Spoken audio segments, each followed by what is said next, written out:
RSG live at the lounge, and we are having this series of conversations, and every time I'm trying to raise the bar.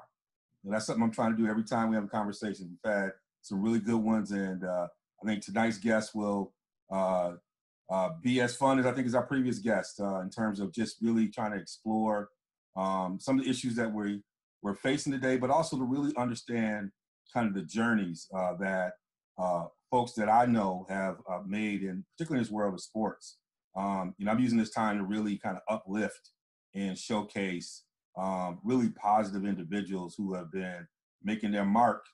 Some of you may know them, some of you may not, but you're going to find them and meet them through this platform and part of this conversation to learn more about them and learn more about what they've been doing with their career and also how they're navigating, some of the challenges of that we face today. And so tonight, I've been fortunate to have one of my guys, one of my really what I consider a young man that every time I interact with him, I learn something from him and are inspired by him. So we have LaMar Campbell, Director of Player Engagement for the Bears, here with us tonight.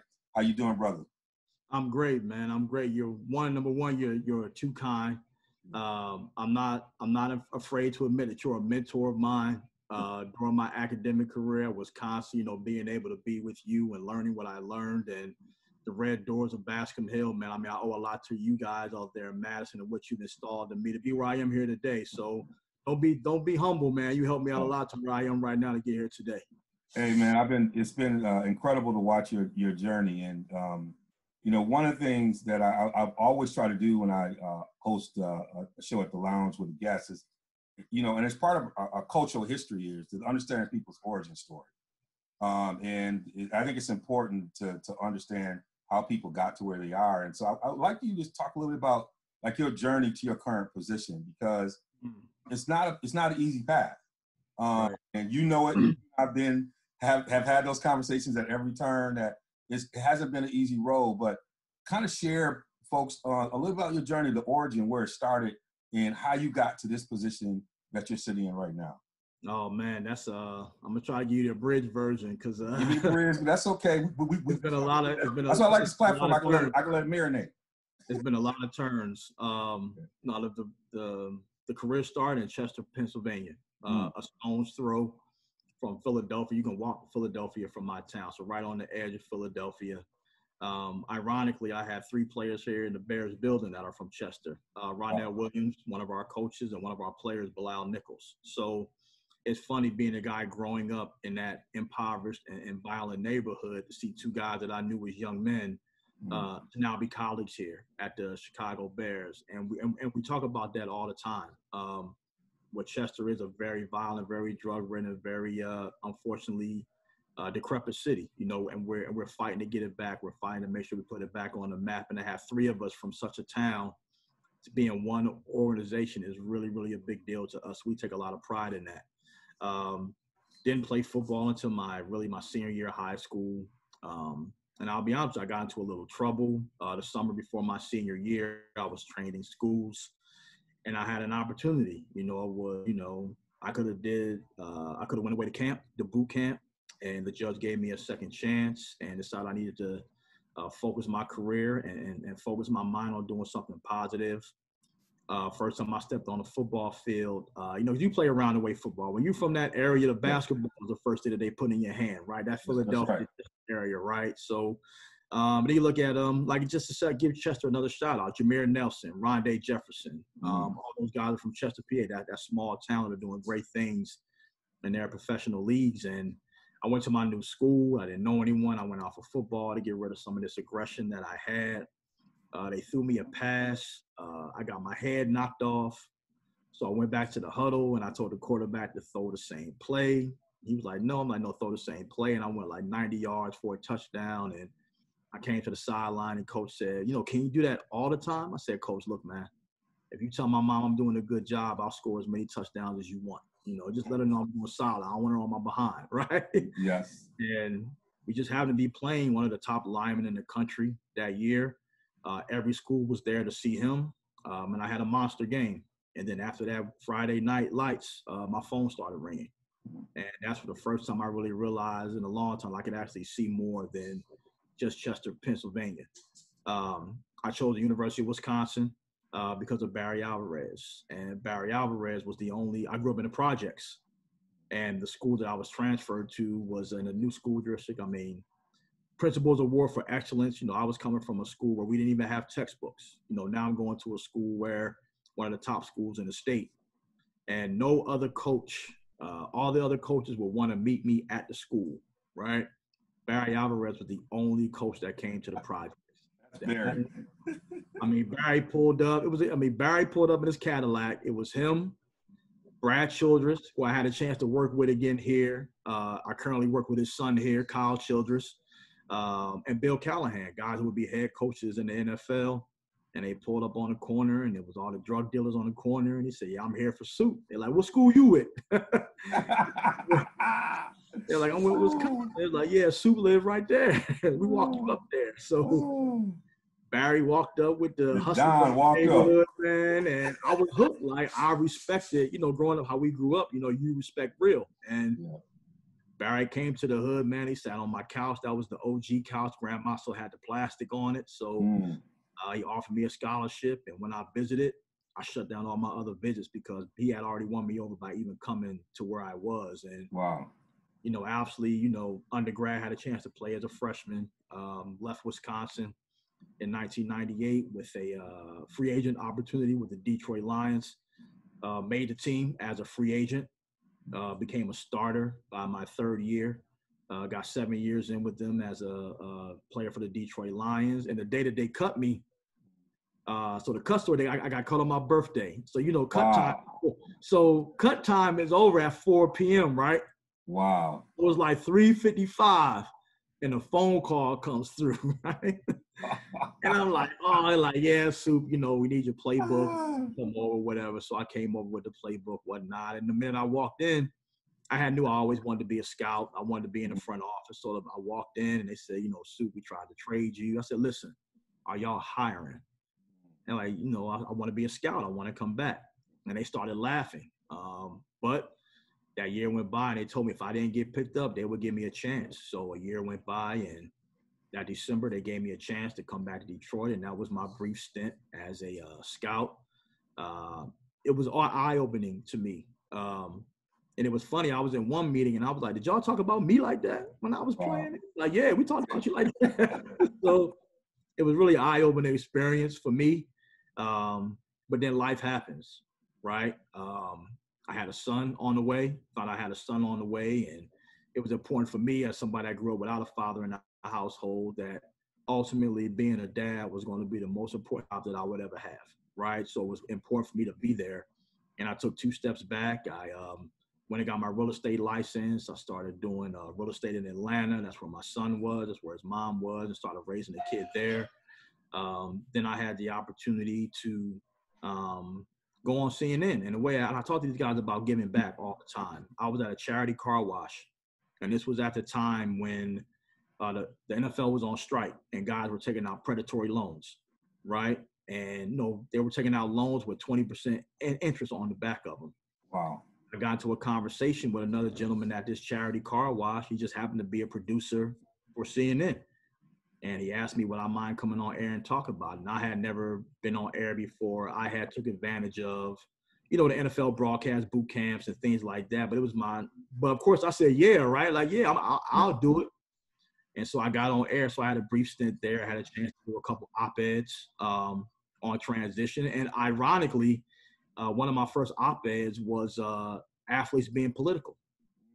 Ironically, right? Like I was going to take off. So ironically, that was one of my first op-ed articles was about athletes and LeBron James and those guys starting to use their voice in the political space in the backdrop of, Michael Jordan, Republican buy shoes too. And Charles Barkley, I'm not a role model. Like there was a new age of athlete that was approaching the professional stage. And, for that to happen was a big eye opener for me. And as I continue to want to do better for my son and myself, I finally took advantage of a program that would let me come back to University of Wisconsin, the NFLPA Trust Program. So I came back to Madison. I was traveling back and forth. This is 20. So I'm a 39-year-old, Yep. 38-year-old back in school. You know, you remember these days. Yeah, I was in that. Yeah. So 38 years old, learning math on a computer. I'm like, what is going on right here? Like, I haven't done algebra in 18, 20 years, right? So the funny thing is, I didn't finish my degree, right? So I pretty much went back to school to finish my first semester of college, because that was my worst semester. The transition was tough, coming from Chester, Pennsylvania, and now I'm in a predominantly white institution. I'm far away from home. I was a student athlete. It was a lot for me to juggle. And I think my GPA, my first semester was maybe 1.8, 1.9. I was on academic probation. And that's really when I came back to school at 38 years old. I was coming back to pretty much finish that first semester that I had blown. Wow. And after that, I talked to Barry Alvarez more, and he said, Sue, we have a position for you. It's an internship position, but, I was a free agent rookie. I was an NFL player that, had to start at the bottom on the scouting ranks. I was a realtor, investor of properties that had to start at the bottom. So starting from the bottom was nothing for me. I'm from Chester, right? That's so the right. bottom always started. So that was no issue for me. I was a 38-year-old intern, decided to work on my master's. And within that year and a half of finishing my master's program, I had risen to assistant athletic director in those years and a half. So it was not only the academic experience from Madison that really helped me out, but the real world experience that I had experienced as well. Because, making that transition from a ball player to humble yourself, continue to humble yourself. And then from that position, I had an opportunity to interview with the Chicago Bears. And now I'm going into my 4th season with the Chicago Bears. Very happy to be here. I work with a great staff. I have a great ownership. I have a great GM, a great head coach, and a great support staff that I work with that has really been beneficial for me in my growth in my career as well. So that's somewhat my story, and that's where I'm at. And I think it's important. The reason why I do that, people say, well, why did you do that in the interview? Because I think one of the most powerful things is to be able to take control and tell your story. Yeah. And I know in the work that you do, you did at Wisconsin, I know you continue to do, is help students, student athletes at the time at Wisconsin, and now these professional athletes really take control of their story. And understand the resiliency they've already displayed by getting to this point in things that are not even associated with football, that allow them to be what they can be and can push them forward. And I think one of the things you missed in your story that I got to tell is that when Soup found out he was going to be at the Bears, we were at this event called the Buckingham Awards. It's the end of the year. Oh, that's right. End of the year academic awards, where it's the most amazing demonstration. I always used to get in the athletic department, like, you need to have the chancellor and the provost in at this space, because it really exemplifies what some of these student athletes are doing and things that they're engaged in. But part of the awards is that they do an award that athletes vote on, student athletes vote on, who they think is really the most impactful administrator in athletics. And I'm sitting right next to you, and that's the name, and the look on your face. And this was when you just announced you were leaving, and it was an emotional moment for you, because I had truly watched you grind and develop yourself professionally and really invest. Like, you leaned in, and that was an important moment of recognition. This is across multiple sports. It's not just football. This is across a whole, you're talking about gymnastics. You're talking about, it's clear that you had an impact on athletes from, what was that moment like for you? It's funny. One of my other mentors there at Madison, Doug T, who you're very tight with, I was getting ready. So I was scheduled to leave right after the Buckinghams. Yep. Right. My car was packed. I was going to go to the awards banquet, and I was going to get on the road and head down and drive down to Lake Forest. And I was going to leave a couple of days earlier. And Doug kept saying, you can't leave yet. Like, I still need you for some things. And I'm like, Doug, listen, I want to go get settled. I want to go find my place down there. I want to make sure that, I'm at my best self, when I walk in the building and start my best day. So I wanted to have everything. Like, I'm one of those guys that if my flight's at 7, I don't go to the airport at 6. I go to the airport at like 5 o'clock. I like to cruise through security. This was pre-TSA, prior to my TSA pre-check. I like to cruise through and take my time before I start. And, Doug kept saying, you can't leave. So obviously he knew I was going to get that award. And then I think it meant so much to me because the student athletes voted for that award. I had 900 student athletes. I had built relationships, like you said, across all sports. Obviously, I was a football player, but I had great relationships in men's and women's basketball, softball, volleyball. I had a really tight relationship with the rowing team, you know. And I remember when I was originally asked what sport I wanted to work with, I said I wanted to work with a sport that I had never worked with before. Now, I can do basketball and football with my hands behind my back, right? I played basketball coming up. I played football, but being able to work with a demographic that I wasn't familiar with, I knew would help me down the line. You know, I didn't know what rowing was other than they did it on the Schuylkill River back in Philadelphia. But the relationships I built with those student athletes, white, black, LGBTQ, like all the things that I learned from them. And I was just telling somebody today that I hope that the young men and women that I work with learn from me as much as I learn from them every day. So it was very, very emotional for me to get that award. And then here I am getting ready to get on the road right after the awards banquet and head down to Chicago. But what most people may not know is that when I got the first day I got to the office in Chicago, the first thing I put on my desk was that award. I still have it on my desk today. I always look back at it as a reminder of what it means to touch the hearts and minds of young men and young women. And I'll always be grateful for the university for that. I'll always be grateful to my student athletes for that.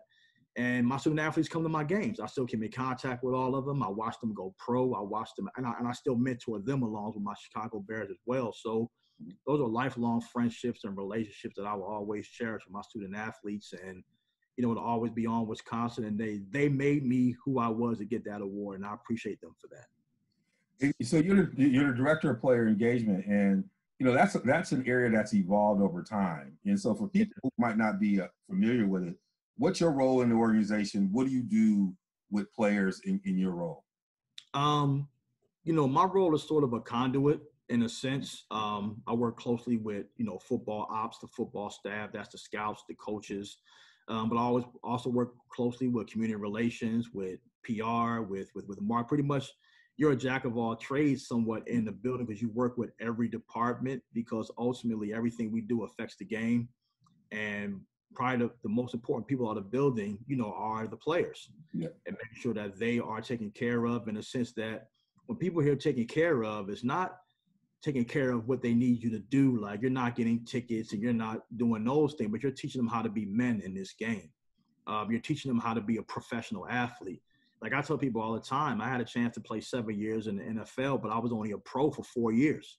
Those first 3 years, I wasn't a pro. I didn't take care of my body. I didn't take care of my responsibilities. I was running the street. I was doing a lot of crazy things, and I had a veteran come in and teach me how to be a pro. And I think that's what I do. That's how I look at my roles. I teach these guys how to be a pro. I talk to the head coach. I talk to the GM. You know, I have a line to them. I talk to the PR department. So one thing we have an amazing staff. I will say that the staff works in a very cohesive group. We're tight. We communicate extremely well. And it's just like being a part of a team, right? And I think I love the team that I'm a part of now. And being a director of player engagement just really helps me sharpen my skill sets in so many other areas because I have such great people that I work with. Yeah, one of the things I've learned that is really important role, and there's a lot of research that have come out, particularly in areas around equity and inclusion, is the importance of the person who's the connector. And I always have viewed you as that person who's the connector, the one who gets the right people in the right room for the right time and right moment to move an agenda. And that's a hard role to be in because you have to be a student of the game, really. Like you literally have to be interested in understanding what is important to PR people to understand how to connect with this issue. What are the pressing issues for a GM? What are the pressing issues for a head coach? And then where is the opportunity for synergy as it relates to players? How did you develop that capacity to be able to do that type of thinking? Because I think you're really good at that. You know, I think I've always been somewhat of an ambivert. I'm introverted when I'm in a house, but when I'm around something I love, I'm extremely extroverted, right? And I've always looked at myself, as someone that can connect people, I've always liked to throw people favors. I've always liked to connect you with someone. Like if I know that you have a dream that you want or something you're trying to accomplish, and I know a person that can help you, I've always enjoyed connecting those people and watching them flourish. You know, I think that's something I've always liked. I've always looked at, you know, you have to be honest with your skill set. I've always think I've been a good forecaster in the sense that, you know, I'm a chess player.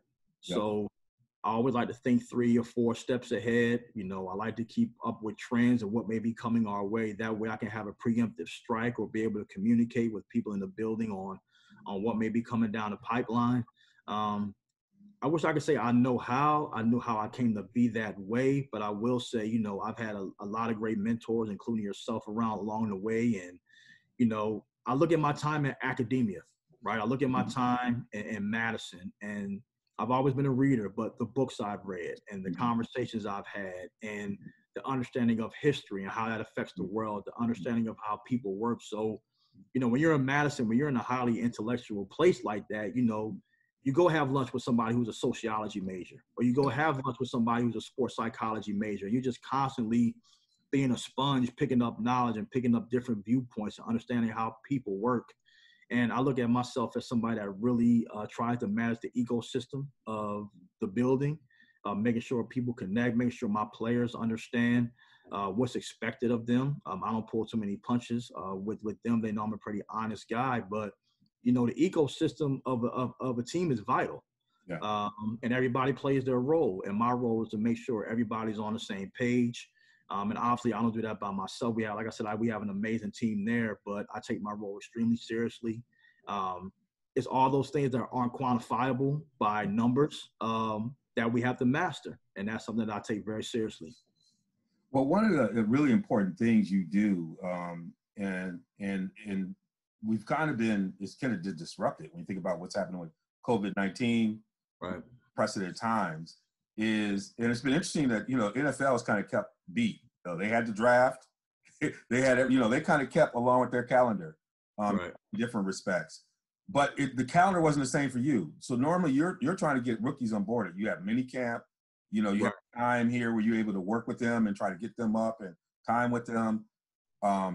And I think as you talked about before in your previous work, you know, in Atlanta, you also are dealing with a different kind of athlete coming in, even from your days at Wisconsin, with some of the young men at Wisconsin who, you know, the way they thought about the world was beyond the game as well as their commitment to the game.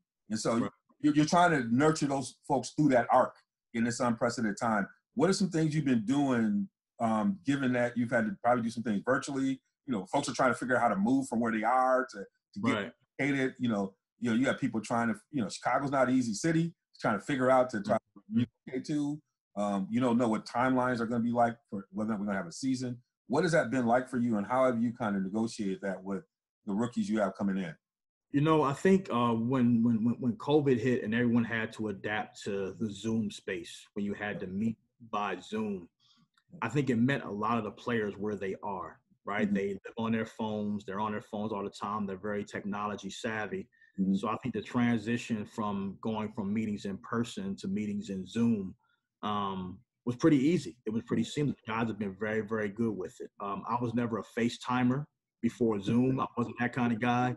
If you wanted to FaceTime with me, you had to make an appointment. Like, you just don't FaceTime me out of nowhere. Are you crazy? I may be sleeping. I always delete it for a reason, because I'm like, it's not appropriate. Call me. Yeah, for me, like, for them, it's their normal, right? But for me, it's like, listen, you it's my personal space here. You got to make an appointment to FaceTime me. But, you know, you mentioned in my player engagement role, you know, I have to onboard these guys, and it's, you know, talking to guys about finishing their degrees. You know, it's talking to guys about, you know, making sure that they meet the PR team, making sure that they meet the training staff, making sure they meet the strength coach, making sure that they meet, you know, all the important people in the building that are going to help them be successful, the nutrition staff, the scouting department, you know, making sure that they know everyone. We do a lot of things about, you know, drug testing, you know, making sure that, you know, your body is your temple when you're in the NFL, and to stay away from drugs, and, you know, make sure you're taking care of your body and things of that nature, educating them on the area. You know, where do you want to live? How do you want to live? How do you budget your money? this is what I learned as a pro athlete. This is what you should think about, you know, and kind of helping them come to the decision on their own, but giving them the necessary information and facts to make sure that they're making the right decisions for yourself. Because I tell these guys, every decision they make is a business decision when you're an NFL player. If you're staying out till 2 o'clock at night, that's a business decision. If you decide to drink and drive, that's a business decision. If you decide to invest your money, that's a business decision. Like every decision you make in this game is a business decision because ultimately it affects how you perform. So trying to educate those guys in that way. And I think Zoom, honestly, we've had a lot of great conversations. Our guys are used to it. I think it met their generation. They're so used to being on FaceTime and doing other things that they've transitioned extremely well to Zoom. And it's been intimate, right? Believe it or not, like we have intimate conversations. It's like I'll get on a player with Zoom like I'm on with you right now, one-on-one, or we'll FaceTime, or we'll text message. And, you know, without the world happening face-to-face, you have to focus on each other, right? You have to look each other in the eye. And those, I think we've had some really meaningful and deep conversations with my rookies. And they've done a great job so far. And I'm looking forward to working with them as it continues. So one of the things that I think is important, and you and I talked about this off board, and we've seen, Chicago Bears and some of the players over recent years have been very involved in the community. And I think part of this is back to the question about you understanding that this is a new person, new athlete. The things that we're dealing with, recent issues. You mentioned, being a parent, growing up in the environment you grow up in. You're working with a lot of young men who this is their reality, but they're trying to figure out how to invest their time to make change. How have you been doing it? And maybe even talk a little bit about some of the work that, even part of what we've seen recently, what the Bears have been really trying to do in Chicago, which has been an epicenter for a lot of different things. And I know the Bears players and the organization are trying to be involved. Right. The Bears have a really deep history of giving back to the city. They were the first NFL team to sign a Black player.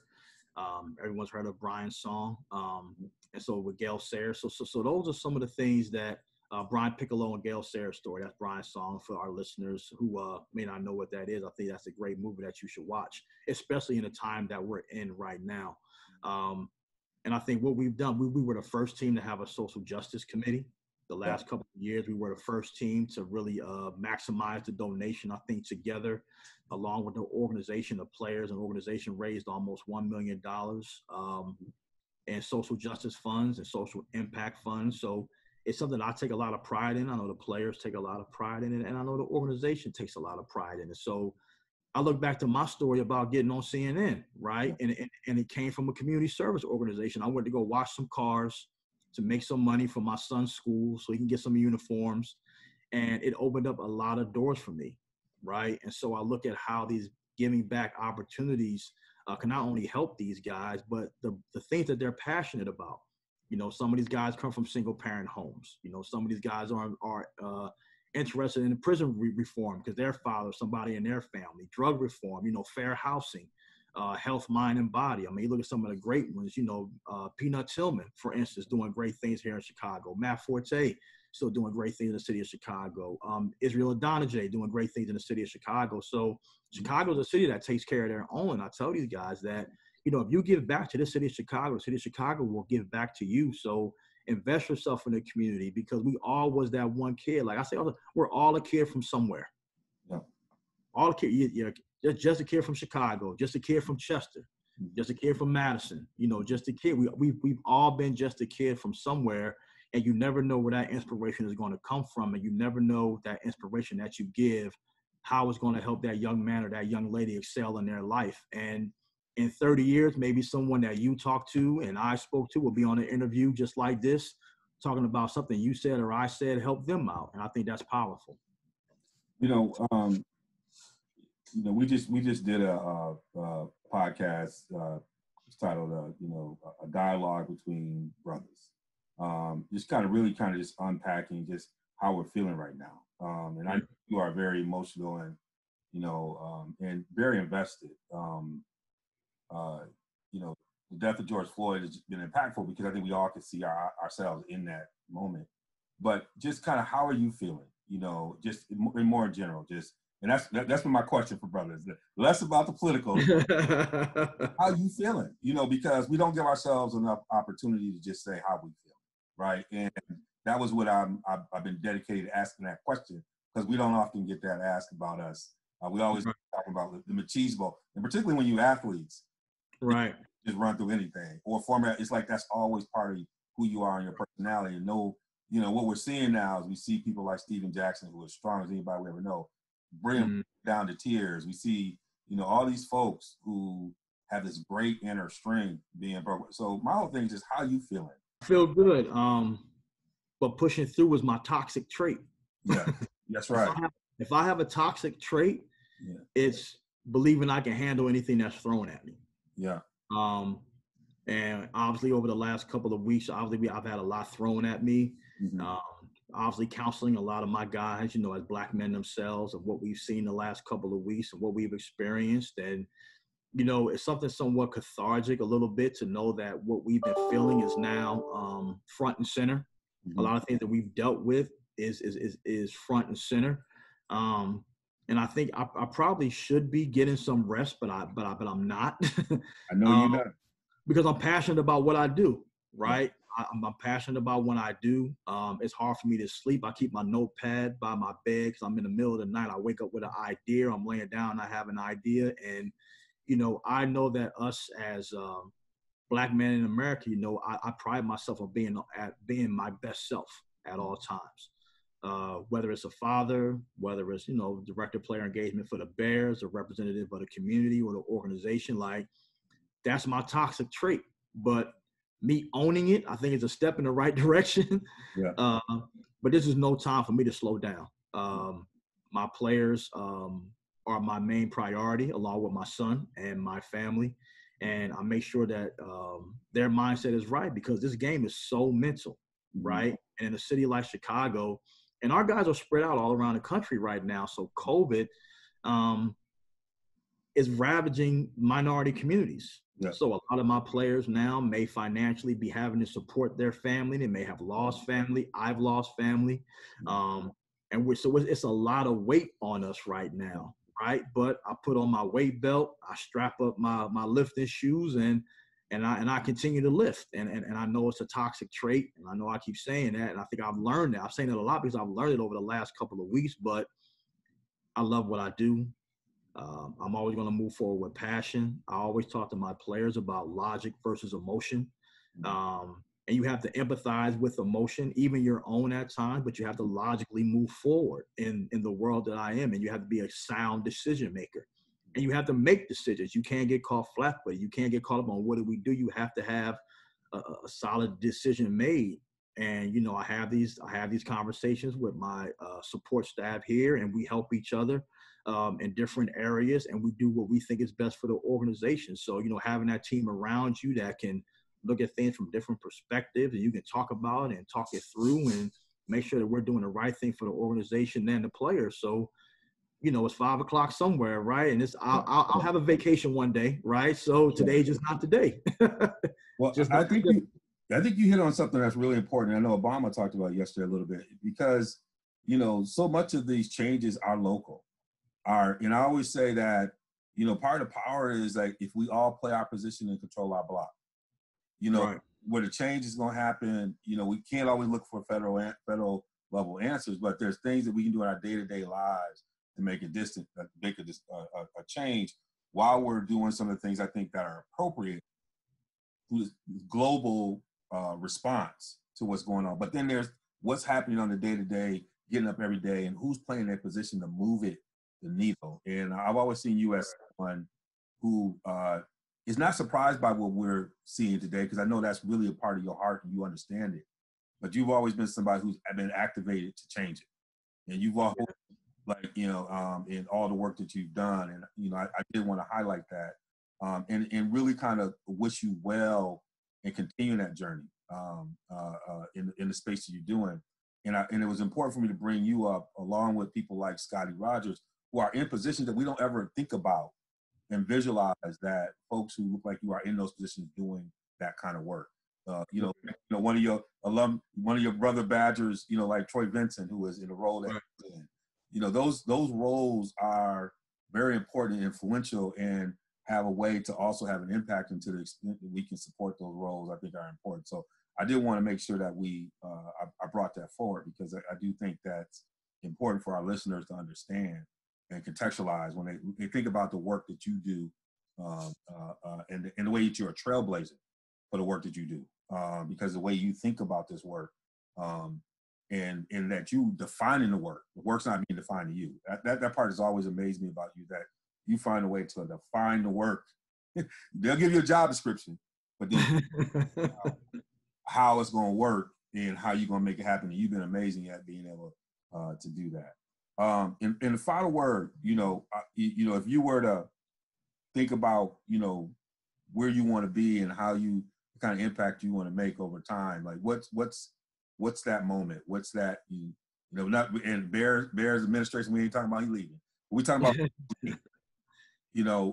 what is that, what does the future look like? What are some of the impacts that you love to be able to make?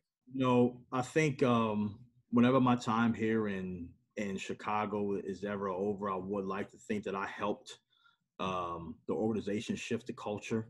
And not saying that we're a bad culture, we're an amazing culture, but to change with the times that we are, to be able to say that when I leave this space that I created something that's going to last long, then I leave.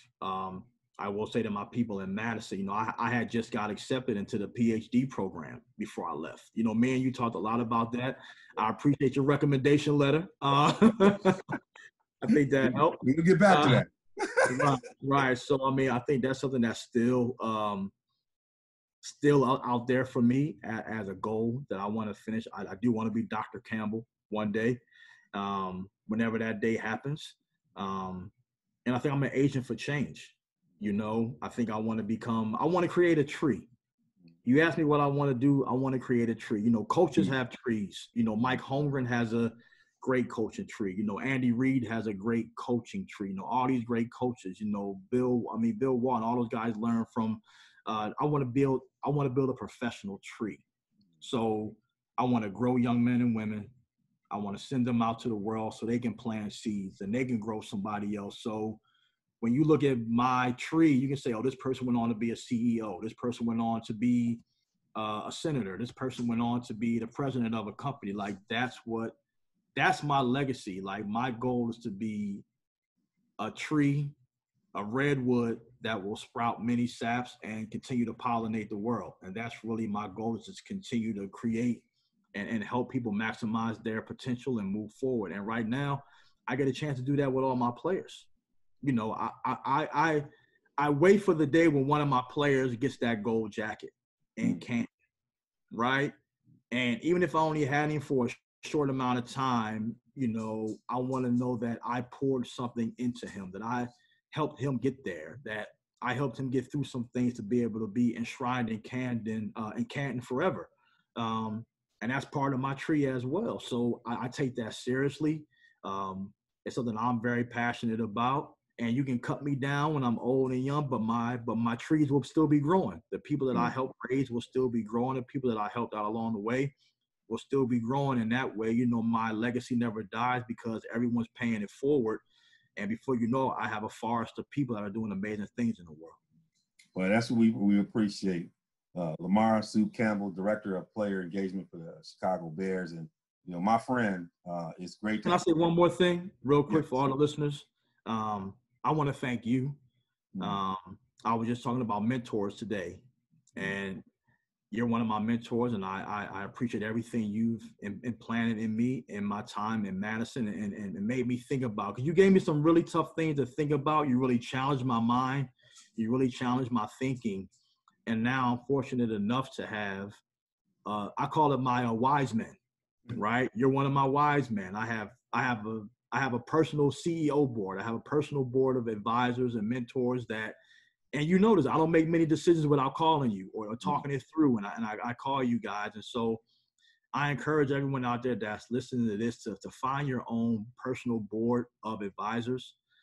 people that have helped you grow. Because where I'm sitting at today, you and the rest of my advisory board have helped me get there. And you're still helping me grow to this day. So I appreciate you for that. Man, brother, you're going to make me cry. I ain't supposed to be crying. We'll let everybody know we got emotions out here. This is how it works. Strategy over emotion, man. Strategy over emotion, wise man. Oh my goodness, you got Soup. Where can people, if they want to follow up with you, how can they reach you on social media, places that people want to continue to connect with you? Yeah, absolutely, man. Feel free to reach out to me at my social media. If you want to reach out to me on Twitter, it's Life After T Game. Life After the Game was taken, so I had to just shorten the V. So it's LIFE. AFTERTGAME on Twitter, and on Instagram it's Soup de Jour 39. And yeah, feel free to reach out to me if you're looking for anything, bear down. Obviously, I know you're in Wisconsin, so I know the Packer fans may throw some mean stuff at my Twitter and and Instagram, but that's okay. Chicago Bears on my group. Hey, but that's okay. That's okay. But no, man, always here for your listeners, and I think my student athletes and my players know I'm always here to help if I can. And like I told my guys, if you have an idea, people will listen. If you have a plan, people will help. So always have a plan and let people know where you want to go in your future. You'll be surprised how many doors can open up for you. Thank you, brother. Way to be here. It's been good to have you on RSG Live at the Lounge. LaMar, Sue Campbell, Director of Player Engagement, Chicago Bears. This is how we do it. Until next time, this is your man, Devon Wilson on Real Sports Guys. Appreciate you.